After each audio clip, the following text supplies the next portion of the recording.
Current of আছে বলেই লোকটি বেঁচে আছে। কিন্তু বিদ্যুৎ সরবরাহ যে কোনো মুহূর্তে কোনো আগাম নোটিশ ছাড়াই চালু হয়ে যেতে পারে। আর বিদ্যুৎ চালু হওয়া মাত্রই ওই ব্যক্তির স্পট ডেথ, তাৎক্ষণিক মৃত্যু অনিবার্য।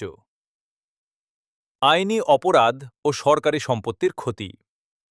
বিদ্যুৎ লাইনের খুঁটি, ট্রান্সফরমার বা তার স্পর্শ করা সম্পূর্ণ বেআইনি এবং দণ্ডনীয় অপরাধ।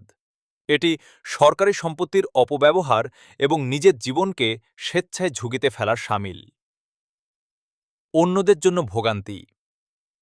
ওই ব্যক্তির এই পাগলামির কারণে বিদ্যুৎ অফিস নিরাপত্তার স্বার্থে বা পরিস্থিতি সামাল দিতে দীর্ঘক্ষণ কারেন্ট অফ রাখতে বাধ্য হতে পারে, যার খেসারত দিতে হয় এলাকার বাকি শত শত সাধারণ মানুষকে। বিষয়টিকে কোনোভাবেই হালকা বা বীরত্ব হিসেবে নেওয়া উচিত নয়।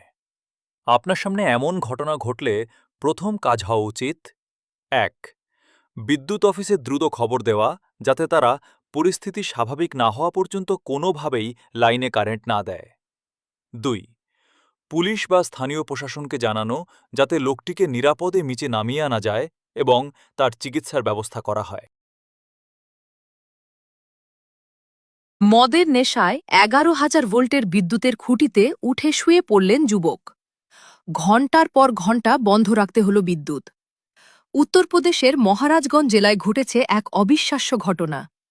মদের নেশায় এক যুবক 11,000 ভোল্টের উচ্চ ক্ষমতা সম্পন্ন বিদ্যুতের খুঁটিতে উঠে তারের ওপর শুয়ে পড়েন।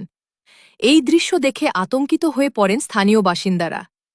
খবর পেয়ে ঘটনাস্থলে পৌঁছায় পুলিশ ও বিদ্যুৎ দফতরের কর্মীরা। বড় ধরনের দুর্ঘটনা এড়াতে সঙ্গে সঙ্গে ওই লাইনের বিদ্যুৎ সংযোগ বন্ধ করে দেওয়া হয়। এরপর দীর্ঘ সময় ধরে যুবককে বুঝিয়ে সুজিয়ে নিরাপদে নিচে নামানো হয়।